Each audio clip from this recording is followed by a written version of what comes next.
akan memberikan persembahan yang terbaik buat Tuhan saat pagi hari ini. Sebelumnya kita akan berdoa lebih dahulu.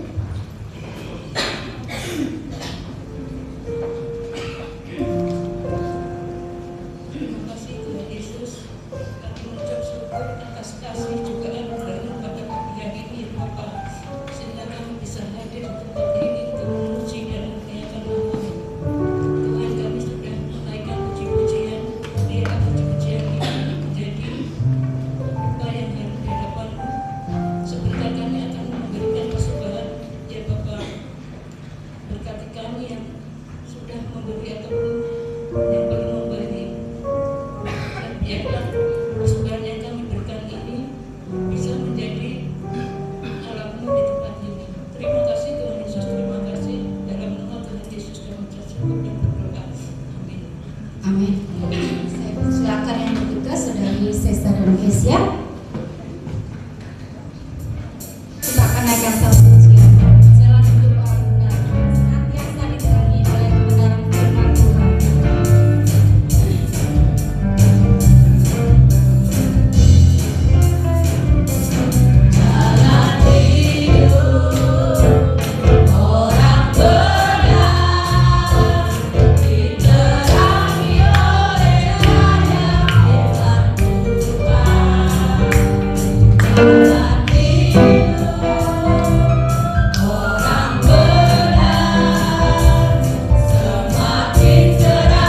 hingga rembang ternari. Apabila ia jatuh dan sampai dibiarkan sampai terjebak, sebab tangan Tuhan Tuhan yang menopangnya dan membangunkan yang kembali. Jalan hidup orang benar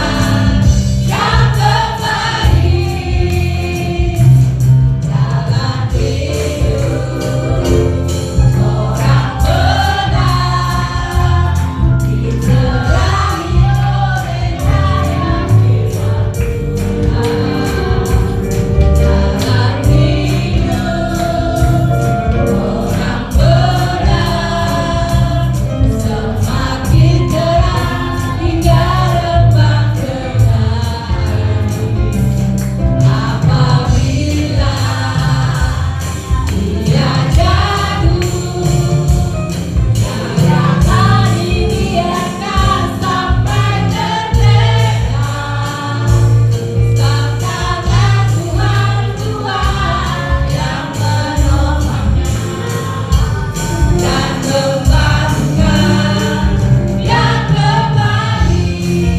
yang kembali. Sebab tangan Tuhan Tuhan yang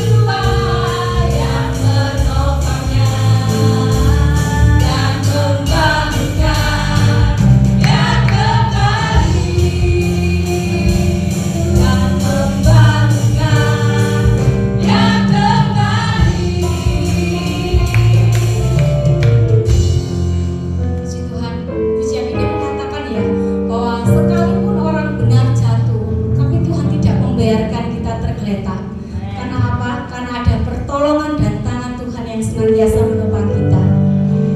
Kita akan siapkan hati kita untuk pagi hari ini kita menerima kebenaran firman Tuhan. Firman Tuhan yang memberikan kekuatan di dalam kehidupan kita. Kasih dari surga yang senantiasa mengalir memenuhi hati kita.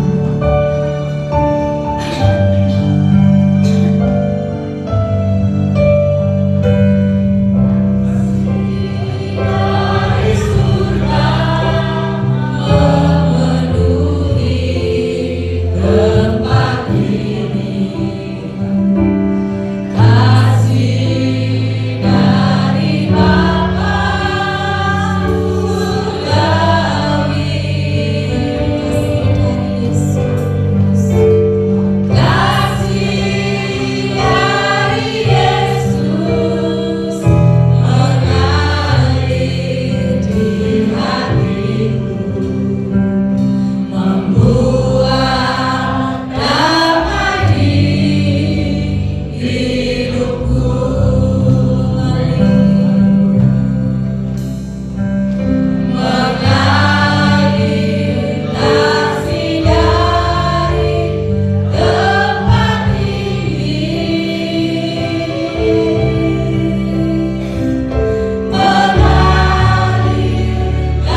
yang akan disampaikan oleh hamba-Mu menjadi berkat dalam kehidupan kami.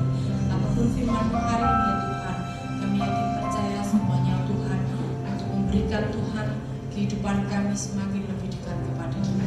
Kami percaya Tuhan Engkau akan memberikan Tuhan kuasa Roh Kudus di tempat ini untuk memenuhi kami, dan kami yakin percaya Tuhan Engkau akan pimpin dari awal hingga akhirnya nanti Tuhan, semua sesuai dengan kehendak-Mu ya Bapa.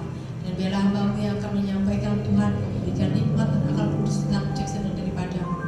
Kau memberikan Tuhan apa yang disampaikan biarlah berasal daripada-Mu. Terima kasih Tuhan Yesus, kami serahkan ke dalam tangan. Biarlah Tuhan sendiri yang akan menolong dan Tuhan sendiri yang akan memberkati kami. Dalam nama Tuhan Yesus kami mengucap syukur dan berdoa. Haleluya. Amin. Silakan duduk kembali. Silakan pelanggannya.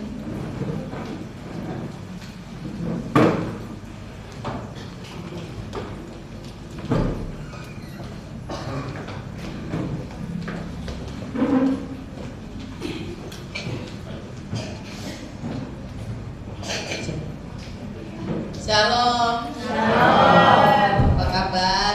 Puji Tuhan, luar biasa. Semangat Bapak Ibu? Yakin. Yakin. Adem loh.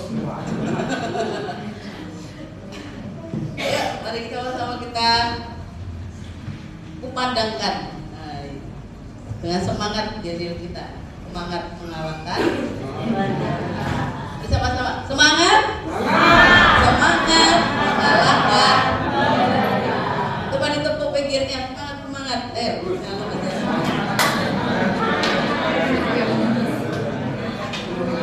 Gak usah bater-bater. Nanti sakit. Badannya kurus. Bapak Ibu saudara kasih Tuhan, hari ini kita bersyukur kembali untuk belajar firman Tuhan. Langsung saja saya ajak Bapak Ibu Saudara untuk membuka di dalam kitab Yeremia pasal 17.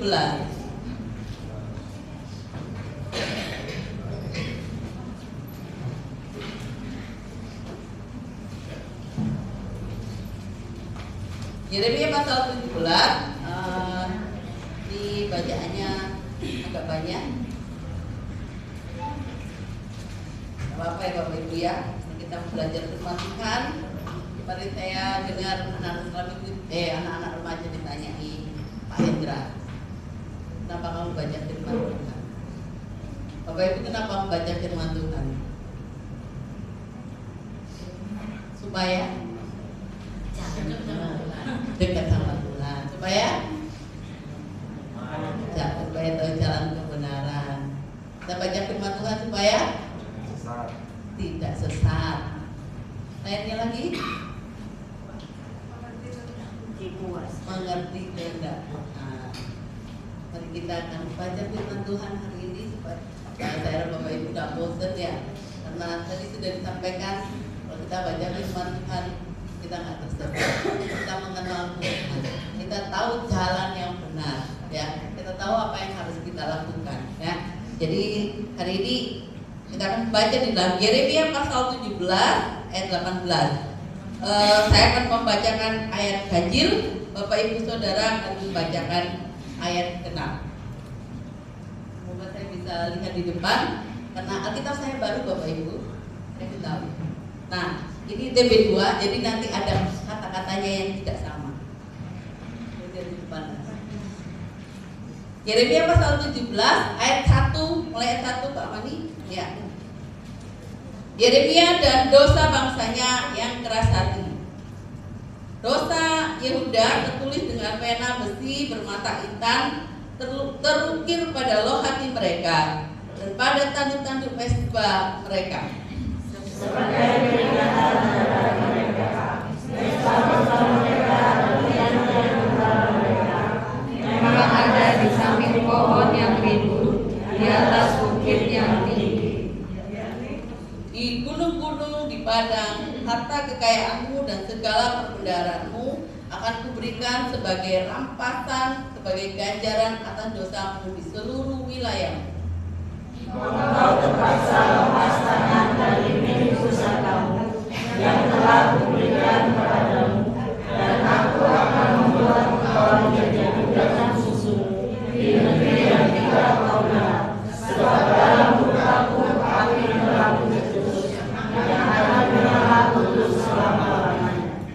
Beginilah firman Tuhan, terkutuklah orang yang mengandalkan manusia, yang bersandar pada kekuatan manusia fana, dan yang hatinya menjauh dari Tuhan.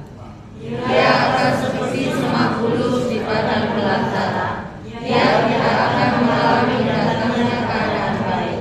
Ia akan tinggal di tanah angus di padang gurun, di negeri padang asin yang tidak berpenduduk. Ayat 7, diberkatilah orang yang mengandalkan Tuhan, yang mempercayakan dirinya pada Tuhan.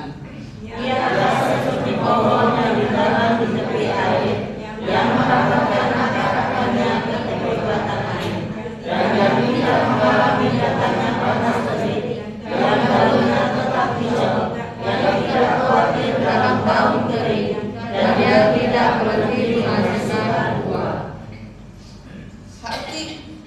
Hati itu licik melebihi segala sesuatu, dan tak terpulihkan. Siapa yang dapat mengetahuinya?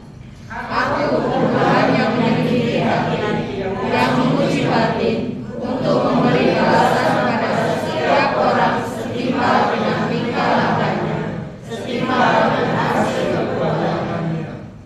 Seperti ayam hutan mengerami yang tidak ditelurkannya, demikianlah orang yang mengeruk kekayaan yang bukan haknya. Di pertengahan usianya, ia akan kehilangan semuanya, dan di akhir usianya, ia hanyalah seorang beban.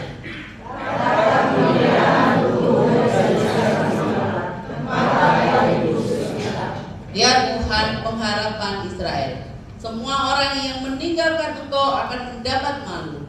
Orang-orang yang menyimpang darimu akan ditulis di debu tanah, sebab mereka telah meninggalkan Tuhan, sumber air yang hidup. Maka aku akan sembuh. Selamatkanlah aku, maka aku akan selamat. Sebab engkau adalah pujianku.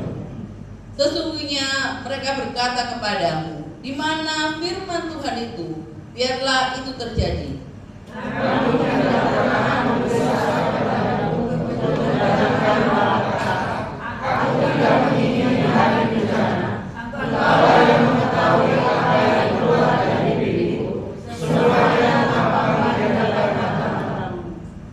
Jangan engkau menjadi kengerian bagiku. Engkaulah perlindunganku pada hari malapetaka.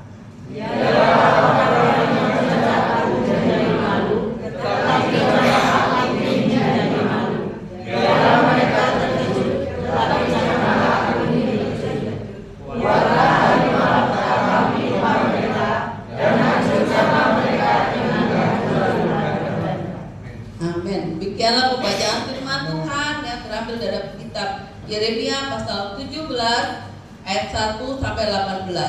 Di perikopnya diberi judul Yeremia dan dosa bangsanya yang keras hati. Ini di Alkitab saya. Di Alkitab Bapak Ibu itu ada judulnya Pergumulan Nabi oleh karena bangsa yang berdosa.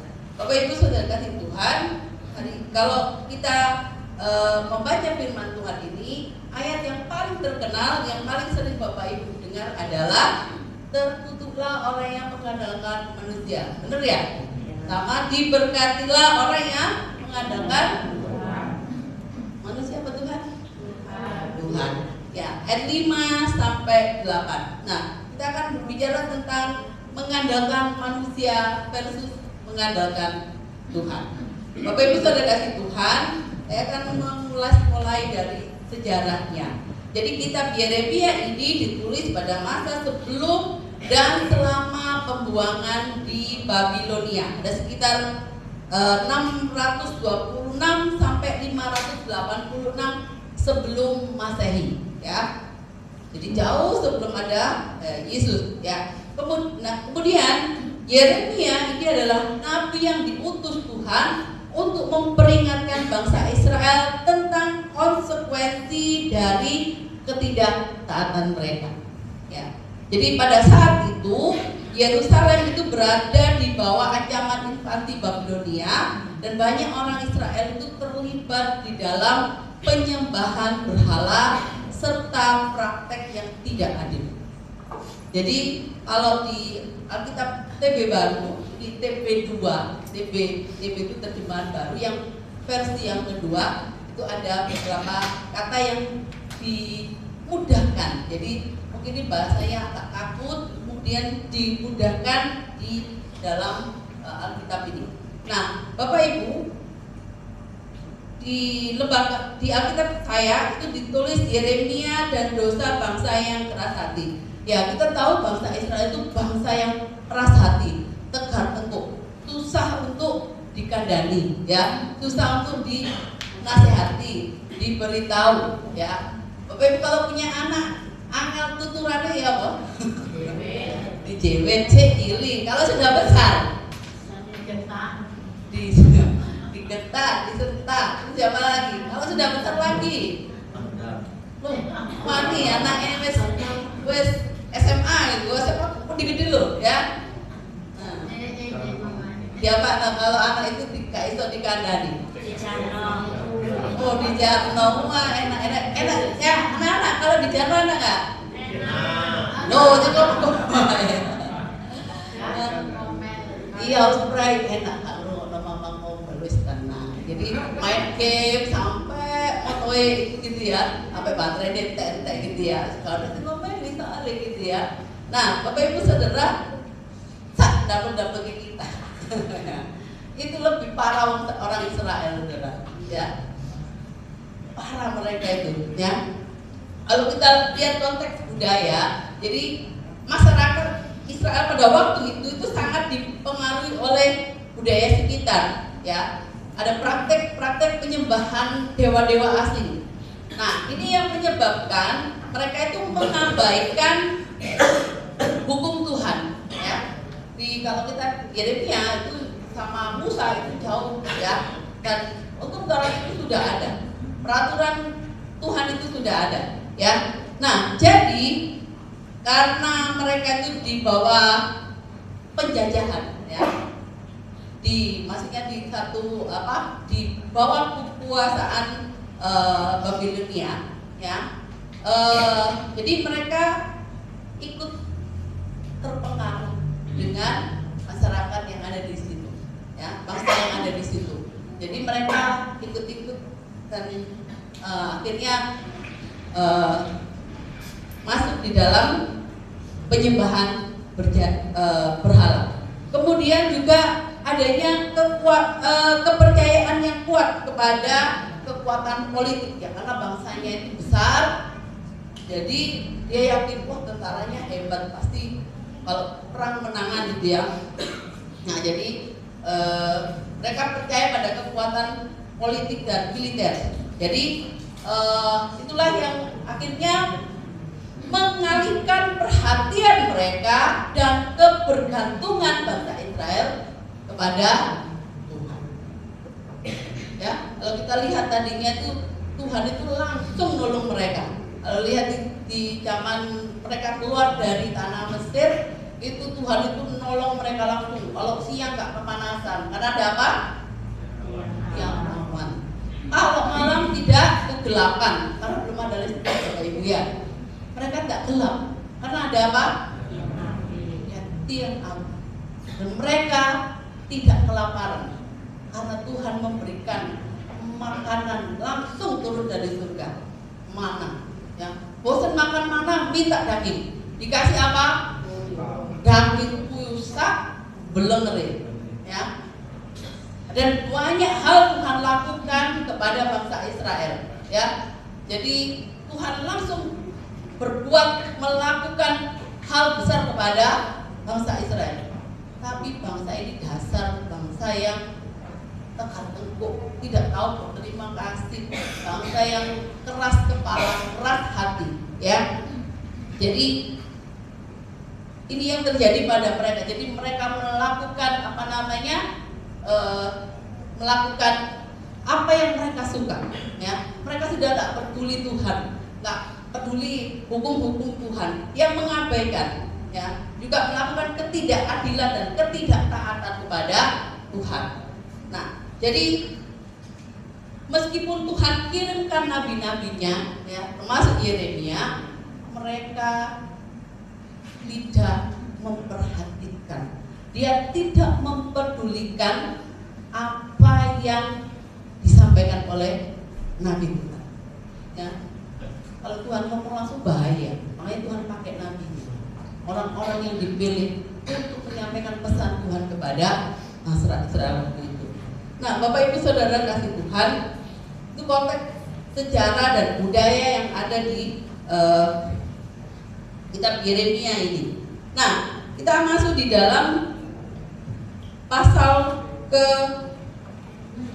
5 sampai ke 8. Kita lihat konteks teologinya. Itu ada dua hal yang kontras Bapak Ibu, dua hal yang Tuhan sampaikan kepada Yeremia, pada bangsa Israel, yaitu adalah apa? Mengandalkan manusia dan mengandalkan Tuhan. Ini adalah dua hal kepercayaan yang salah dan kepercayaan yang benar. Dan dua hal ini digambarkan dengan pohon dan padang gurun. Ya. Apa? Kalau pohon apa? Pohon dan padang gurun. Ya. Pohon itu ada pohon ya. Pohon yang Bapak Ibu lihat sama apa? Kalau yang di itu adalah semak. Kalau di saya semak bulbul. Ya, kita saya. Kalau di sini dinamakan semak bulus. Nah, ini kelompok tumbuh-tumbuhan. Ya, satunya yang besar, satunya yang merambat, ya, yang gak besar-besar amat. Nah, Bapak Ibu, ini adalah dua jenis yang pohon yang berbeda. Yang pertama, pohon yang ada di tepi air. Ini adalah gambaran pohon yang ditanam di tepi aliran air, akarnya menjalar ke air, daunnya tetap hijau dan terus berbuah. Ini sama dengan yang ditulis oleh Daud di kitab Mazmur, ya, di Mazmur pasal 1. Orang yang suka dengan firman Tuhan itu adalah orang yang seperti tanaman ditanam di tepi aliran air, ya. Jadi ini adalah gambaran dari orang yang mengandalkan Tuhan, yang menaruh harapan pada Tuhan, ya. Jadi dia tidak akan takut menghadapi masa sulit, panas, terik, ya, hujan. Kita sekarang masuk dalam musim hujan dan terus, ya, awak lorong kabeh, ya, greges, watuk, gitu. Cari panas kepanasan, ya. Kalau waktu kemarin kok panas lu, ini AC ini sampai ini dia tak kuat. Sekarang sambatan nggak demen, repot ya manusia itu ya, panas kepanasan, adem, jalan dia Pak no. 50-50, panas, adem, tambah lorong kabeh Bapak Ibu ya. Orang panas terus adem gitu ya, tambah sakit semua, ya. Harus sedia obat, vitamin, ya. Jangan lupa makan yang banyak, lupakan diet ya, biar sehat. Bapak Ibu, tanaman yang ditanam di tepi aliran air, dia nggak takut waktu panas. Karena apa? Dia punya persediaan cadangan air di akar-akarnya, ya. Karena apa? Dia dapat suplai, ya. Meskipun airnya itu kering, ya, tapi masih ada sisa-sisa air di situ, ya. Beda dengan semak belukar di padang gurun. Ini gambaran tumbuhan yang lemah, kering dan hampir mati, ya. Karena apa? Tanahnya tandus, asin, ya, gak ada sumber air. Jadi kalau dia bertumbuh itu cuma sebentar, dia tumbuh cuma sebentar. Jadi kalau semak belukar, semak bulus itu ya, dia nggak akan tahan, ya. Dan tidak ada tapi jarang yang namanya hujan turun. Mungkin kalau sekali hujan turun bisa banjir dan katut tanaman itu, ya. Bapak Ibu Saudara kasih Tuhan, ini melambangkan orang yang mengandalkan diri sendiri atau mengandalkan sumber daya manusia, mengandalkan orang lain yang pada akhirnya akan kecewa dan binasa. Mereka ditinggal di tempat-tempat yang gersang dan tidak memiliki kehidupan yang kekal dan kemakmuran.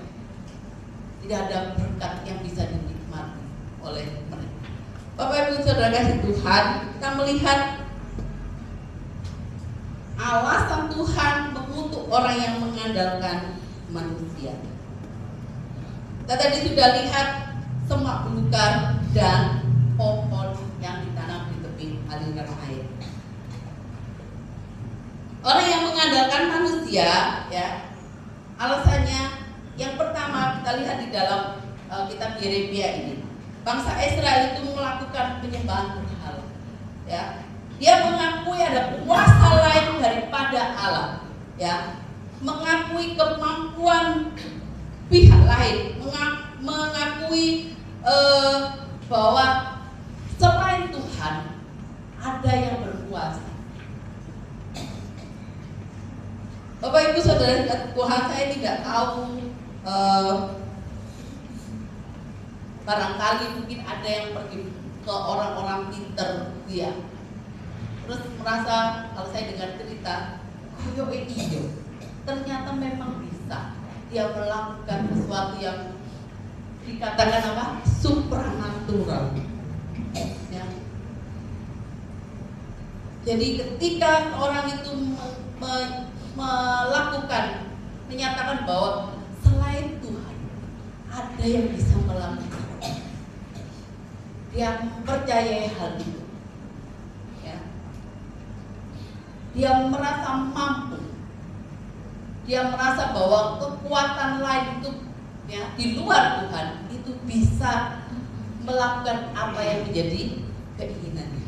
Ketika seseorang dihadapkan dengan persoalan hidup yang begitu rumit, begitu hebat, ya, sakit gak sembuh-sembuh, ya. Persoalan ada aja, yo, ya, terus berdoa gak diwaras, sudah ke dokter gak sembuh-sembuh. Ketika ada orang ngomong di sana loh, ada orang pintar, siapa tahu BBE waras sembuh. Apakah hati tidak bergetar Bapak Ibu ketika sakit tidak sembuh-sembuh? Yolah, cobalah sedikit, cobalah, dicoba.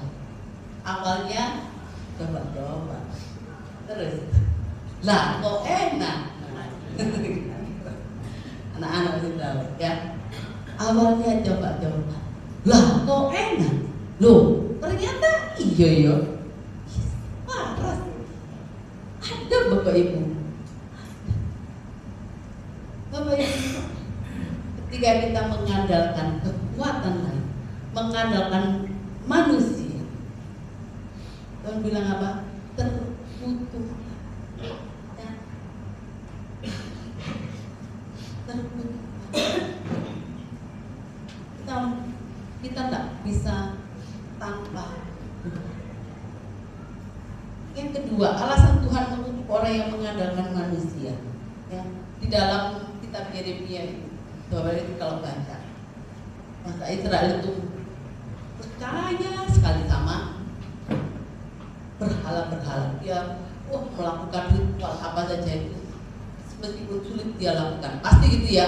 Jadi kalau ke dukun itu disuruh bawa apa, pasti dilakukan. Kan tujuannya untuk supaya doanya dijawab. Ya. Ini yang dilakukan oleh bangsa Israel. Ya.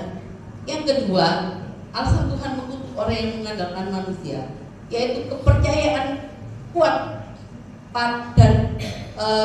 pada kekuatan dan kemampuan orang lain. Jadi ketika waktu saya sampaikan tentang sejarah kenapa mereka menyembah berhala, ya, mereka juga percaya kepada kekuatan militer di Babel, ya. Jadi mereka percaya kepada kekuatan politik, kekuatan militer ya bangsa Israel itu. Dia yakin bahwa dengan kekuatan tentara yang besar ya, dia akan aman. Dia akan terhindar dari musuh. Kenapa? Tentaranya kuat.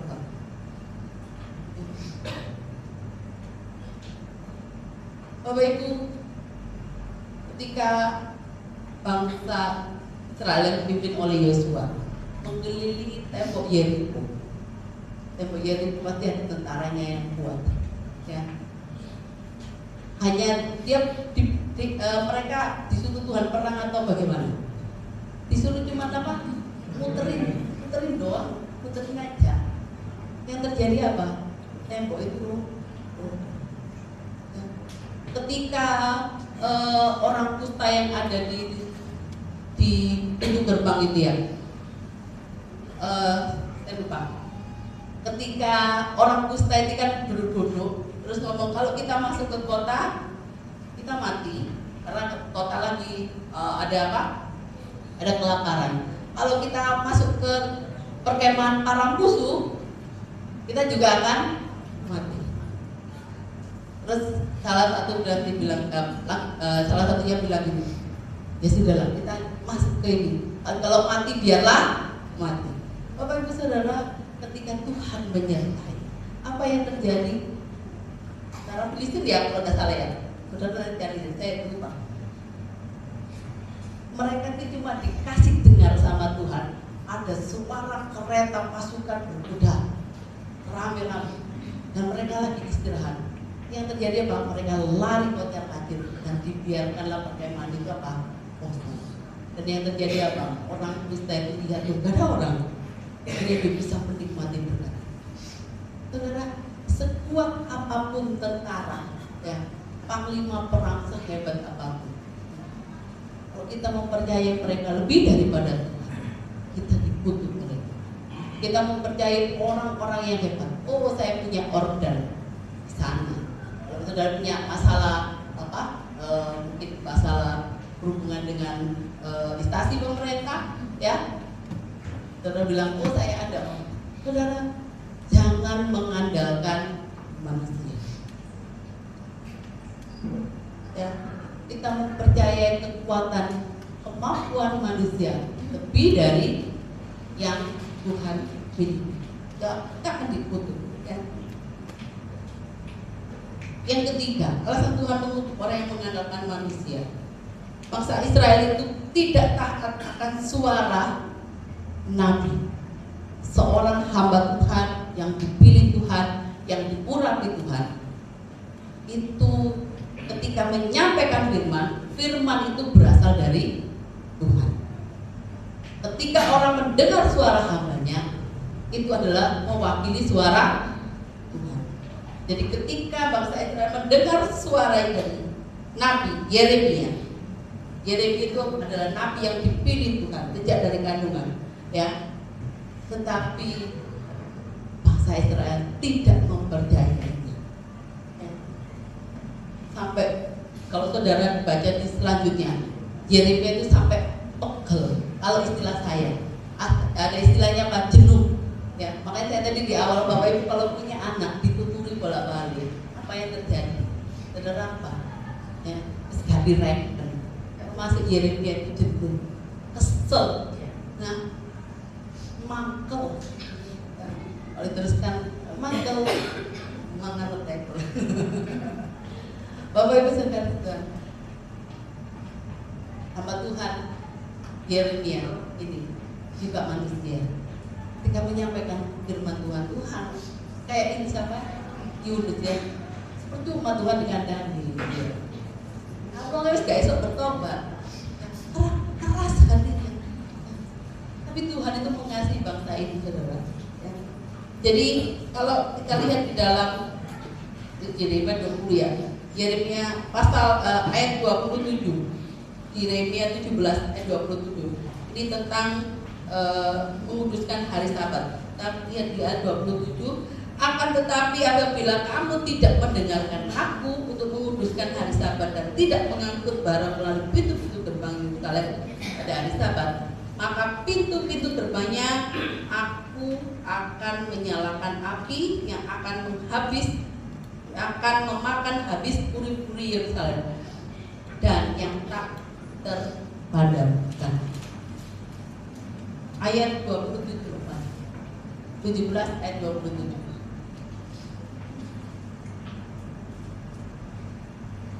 Tetapi apabila kamu tidak mendengarkan perintahku untuk menguduskan hari Sabat dan tidak masuk mengangkut barang-barang melalui pintu-pintu gerbang Yerusalem pada hari Sabat, maka pintu-pintu gerbangnya aku akan menyalakan api yang akan memakan habis puri-puri Yerusalem dan yang tidak akan terpadamkan.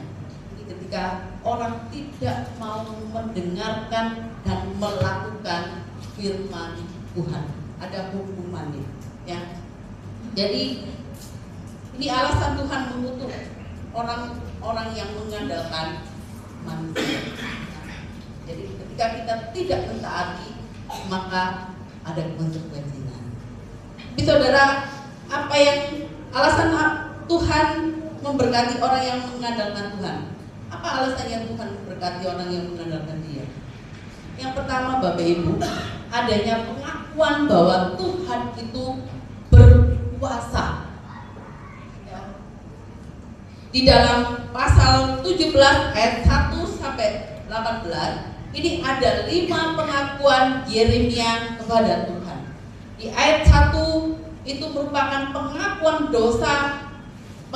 akan dosa bangsa Yehuda, ya.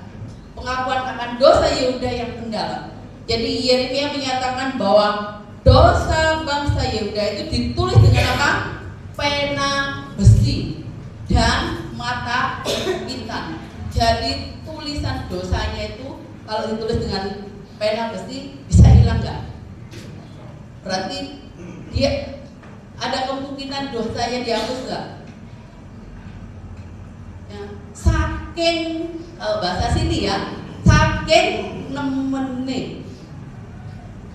Karena sungguh terlalu, ya, dosa yang dilakukan oleh orang-orang Yehuda, ya, ini dosanya sampai ditulis dengan pena besi dan mata ikan pada hati mereka, ya.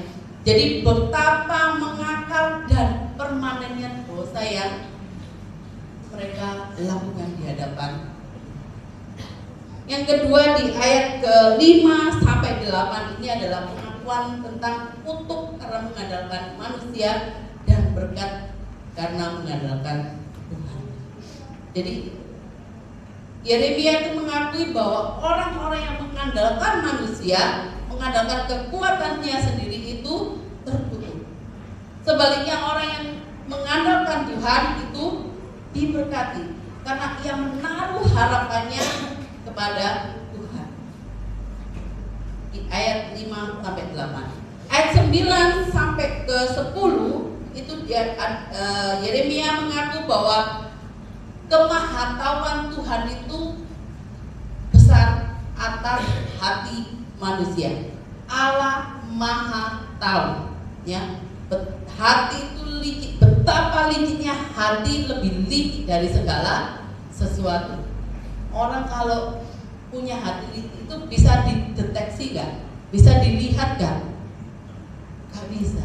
Kalau orang senang dan tidak senang itu masih bisa dilihat dari wajahnya. Kalau orang licik itu tidak bisa memanipulasi dengan wajahnya, karena dia bisa tersenyum tapi hatinya penuh tipu muslihat, ya.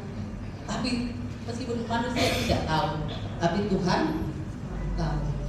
Yang keempat, ayat 12 sampai 13, pengakuan bahwa Tuhan adalah sumber pengharapan dan keselamatan Israel. Ketika ia berseru kepada Tuhan sebagai tahta kemuliaan yang luhur sejak dahulu kala dan tempat baitu. Yeremia mengakui bahwa orang yang meninggalkan Tuhan akan mendapat malu dan ditulis di debu karena mereka telah meninggalkan apa? Sumber air yang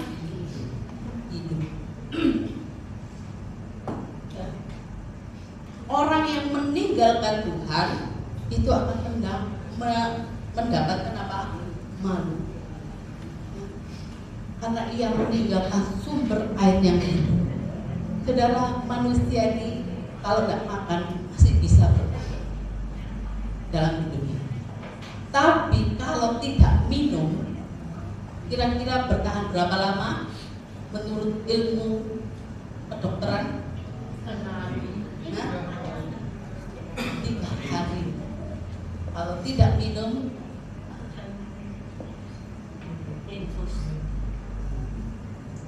diinfus, langsung masuk IGD. Bapak Ibu Saudara, kalau kita meninggalkan Tuhan, kita meninggalkan sumber air.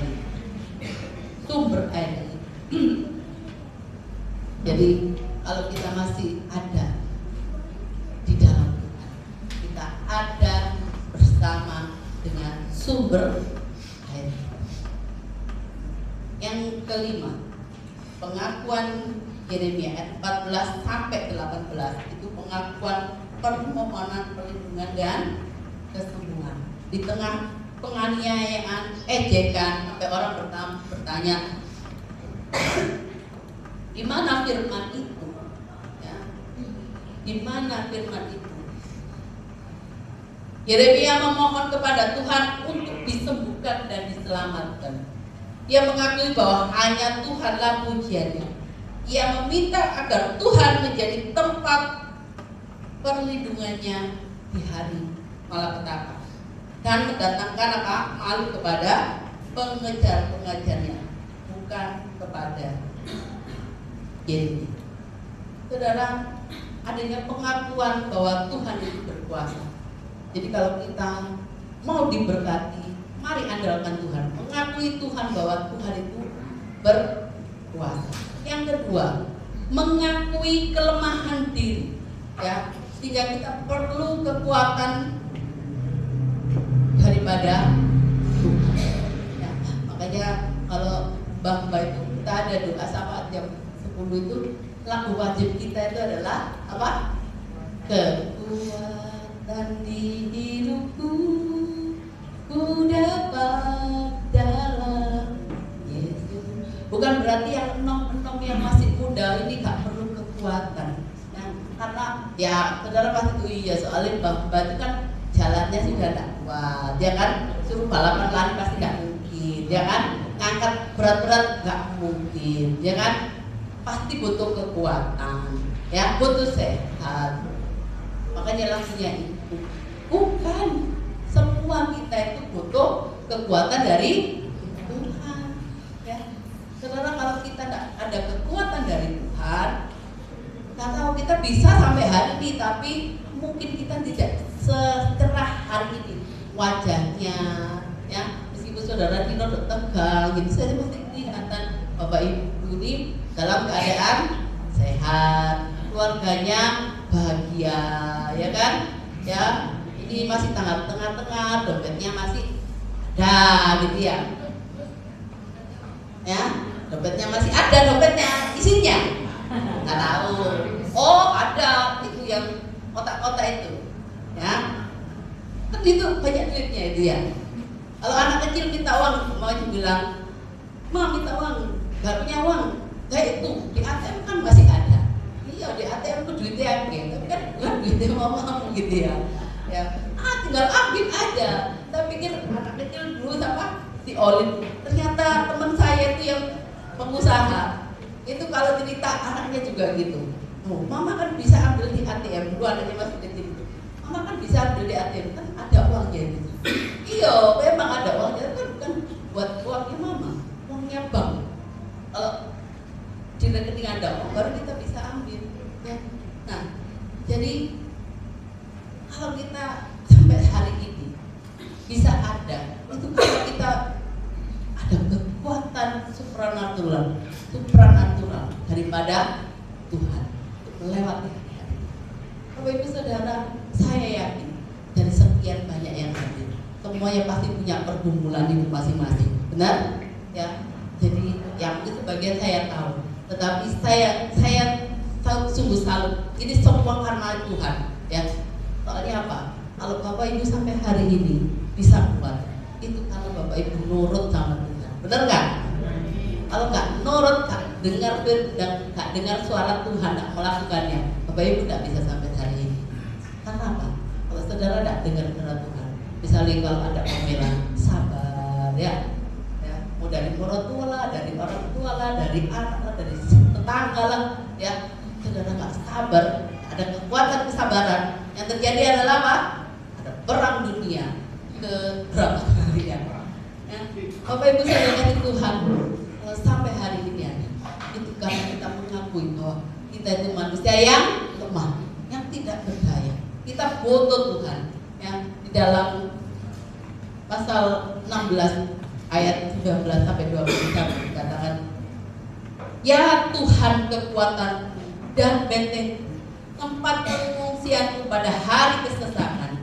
Kepadamu aku akan datang bangsa-bangsa dari ujung-ujung bumi serta berkata, sungguh nenek moyang kami hanya mewariskan ilah palsu, ilah kesia-siaan yang tidak berguna.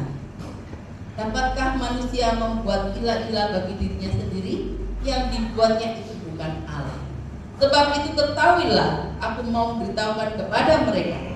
Kali ini aku akan memberitahukan kepada mereka kekuasaanku dan keperkasaanku, kata Tuhan, supaya mereka mengetahui bahwa namaku adalah Tuhan.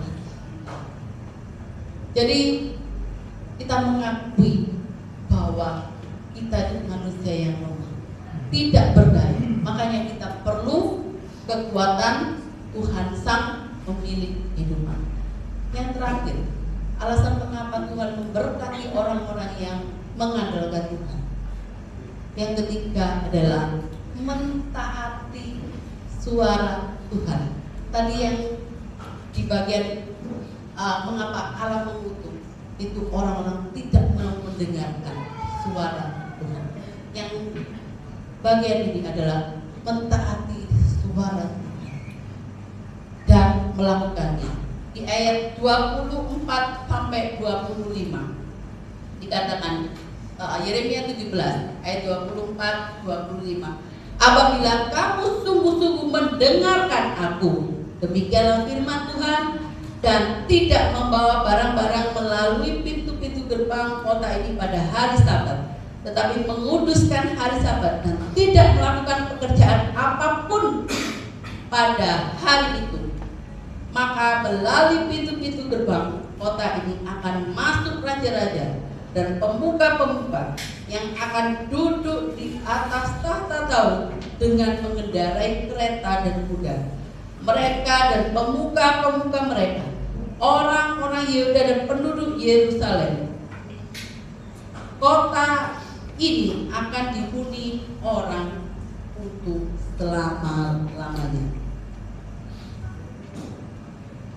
Bapak Ibu Saudara dikasih Tuhan, ketika kita mentaati suara Tuhan dan melakukannya, ini contoh ketika kita menguduskan hari Sabat, ya, dengan tidak melakukan pekerjaan kita mengutamakan Tuhan, maka yang terjadi adalah apa? Tempat tinggalnya akan didatangi para pembesar. Ini melambangkan apa Bapak Ibu?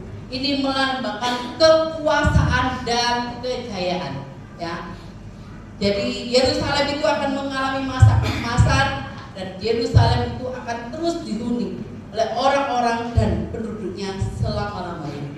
Artinya kota itu akan ada keberlangsungan hidup, ya, terus berlangsung. Nah, di dalam kehidupan orang percaya, ketika kita mentaati suara Tuhan, kita akan mengalami masa-masa di mana Tuhan memberkati kita, ya. Kita akan mengalami masa-masa kehidupan kita berlangsung sehingga kita tidak pernah bisa memahami begitu luar biasanya Tuhan itu menuntun kita sampai pada titik ini, ya. Ketika kita mentaati suara Tuhan, kehidupan kita akan Tuhan terus pakai untuk Tuhan kirimkan hal-hal yang luar biasa kepada kita. ya, ada keberlangsungan hidup yang kita tidak pernah terpikirkan, ya, tidak pernah kita pernah timbul di dalam hati. Tuhan akan memberikan sesuai dengan apa yang sudah kita lakukan ketika kita mentaati suara Tuhan. Ya, jadi ketika kita mengandalkan Tuhan, ya, kita mengakui bahwa Tuhan itu maha kuasa. Dia berkuasa atas kehidupan kita. Ketika kita mengandalkan Tuhan, berarti kita mengakui bahwa kita itu adalah manusia yang lemah, manusia yang perlu dan butuh kekuatan daripada Tuhan. Ketika kita mengandalkan Tuhan, berarti kita mentaati apa yang Tuhan inginkan di dalam kehidupan kita. Bapak Ibu Saudara, bagaimana kita bisa mentaati apa yang Tuhan perintahkan dalam kehidupan kita kalau kita tidak pernah membaca firman Tuhan? Kalau kita tidak pernah bersekutu dengan Tuhan. Makanya saudara, ini hal yang sering kali disampaikan oleh hamba Tuhan. Bapak Ibu, sering-seringlah membaca firman Tuhan. Karena dari situlah kita tahu apa yang Tuhan mau di dalam kehidupan kita. Sehingga ketika kita melangkah, ya, bangun pagi, Bapak Ibu melek mata, yang saudara pikirkan bukan masa apa yang harus saya lakukan, tetapi saudara tanya Tuhan terlebih dahulu. Tuhan, apa yang harus saya lakukan? Tuhan ngomong apa kepada saya? Tuhan pengen apa yang saya kerjakan supaya nama Tuhan dipermuliakan? Bacalah apa yang Tuhan kehendaki, ya, di dalam renungan harian melalui firman Tuhan yang saudara baca setiap hari. Pagi-pagi saudara datang pada ya, saya begitu menikmati pagi hari ketika saya bersekutu dengan Tuhan. Ya, saya kenapa nggak dari dulu ya? Ya, soalnya kalau bangun siang itu enak aja nih ya. Atau mungkin karena sudah berumur ya, jadi bangunnya pagi-pagi terus ya. Ya, saudara sangat menikmati kita bangun pagi. Saya itu kalau ada kerja apa gitu, kalau malam sudah please jam 3, biasanya jam 4. Saya kerjakan jam 3. Di pagi itu enak, saudara ya. Ketemu Tuhan, kita menyembah Tuhan, kita membaca firman Tuhan, itu hal yang sungguh sangat tenang, teduh. Ya, dari situ kita tahu bahwa Tuhan itu ingin ngomong itu. Jadi ketika kita tahu Tuhan, kita mengenal Tuhan, maka tidak ada satupun di dalam kehidupan kita. Kita berani mengandalkan siapa saya, mengandalkan diri sendiri. Karena kita tahu siapa saya. Ya, kita mengandalkan manusia. Manusia, Bapak Ibu Saudara, manusia itu tidak ada yang sempurna. Sehebat apapun dia tetap manusia. Ya, termasuk hamba Tuhan. Ya. Saudara kalau punya masalah datanglah kepada Tuhan. Saudara tahu solusinya itu adalah ada di dalam firman Tuhan. Jadi boleh saudara cerita, tapi carilah orang yang bisa, yang tahu bagaimana harus memberi jawaban pada Anda sesuai dengan firman Tuhan. Saudara jangan terlalu mendewakan hamba Tuhan atau siapapun yang saudara kira bisa menolong saudara. Tapi ingatlah bahwa segala sesuatu tidak ada apa-apanya dibanding Tuhan. Maka saudara hari ini tentukan pilihan. Tentukan pilihanmu dari sekarang. Mau mengandalkan manusia atau mau mengandalkan Tuhan. Loh, yang bisa nolong diri aja.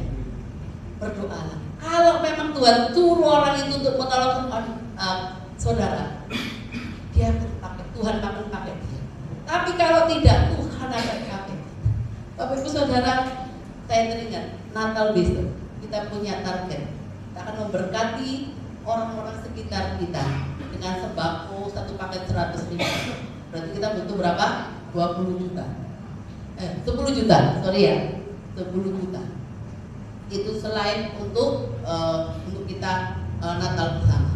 Bapak Ibu, mungkin bagi kita itu besar. Tapi kalau kita punya Tuhan yang kaya, ya sanggup melakukan segala sesuatu, mari andalkan Tuhan. Berdoalah, yakinlah. Ketika saya Bapak panitia mengatakan hal demikian, saya sudah punya pikiran nanti ini. Terus saya hapus pikir saya, Tuhan dalam nama Yesus, Kak saya nggak mengharapkan saya yakin jemaat yang ada di sini bisa Tuhan pakai untuk memberkati orang lain. Amin. Yang pasti apa? Andalkan Tuhan. Jadi kalau sekarang saudara kalau disuruh milih, saudara pilih yang mana? Andalkan Tuhan. Supaya apa? Firman Tuhan ngomong ya, bukan saya yang ngomong. Diberkatilah orang yang mengandalkan Tuhan, ya, yang menaruh harapannya kepada Tuhan. Jadi saudara, ketika kita mengandalkan Tuhan, berarti kita memiliki apa? Pengharapan yang tidak sia-sia. Ingat khotbah saya berapa minggu yang lalu? Harapan yang tidak sia-sia. Percaya kepada Tuhan itu membawa berkat bagi kita. Amin. Saudara ingin diberkati? Mari andalkan Tuhan. Mari kita berdoa.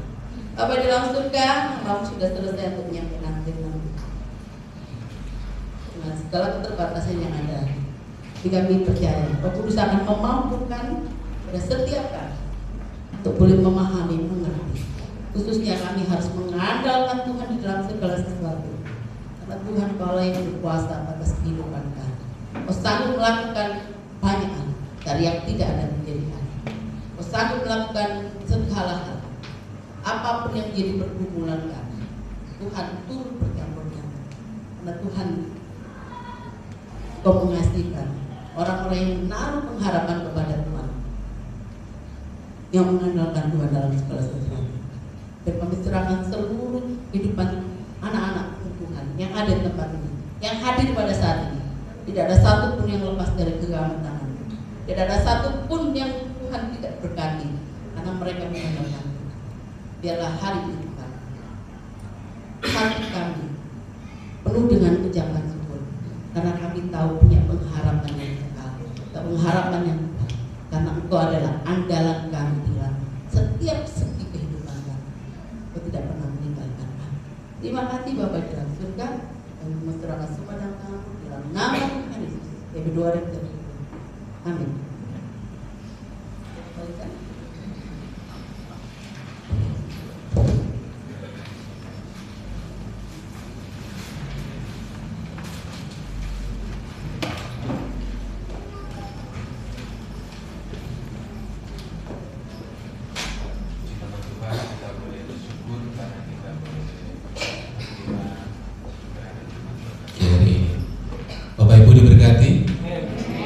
Mari Bapak Ibu yang diberkati, kita berdoa kepada Tuhan. Kita akan berikan persembahan. Sekali lagi Tuhan, kami mengucap syukur buat kasih-Mu yang melimpah. Engkau boleh mengingatkan kami terus mengandalkan Engkau. Biarlah apa yang kami persembahkan sungguh membawa Injil-Mu diterima dan boleh dirasakan oleh orang-orang sekeliling kami. Biarlah pelayanan persembahan ini Tuhan menjadi dupa yang harum di hadapan. Kami mau serahkan di dalam nama Yesus. Kami mengucap syukur dan berdoa. Amin. Kita akan naikkan pujian Jalan Hidup Orang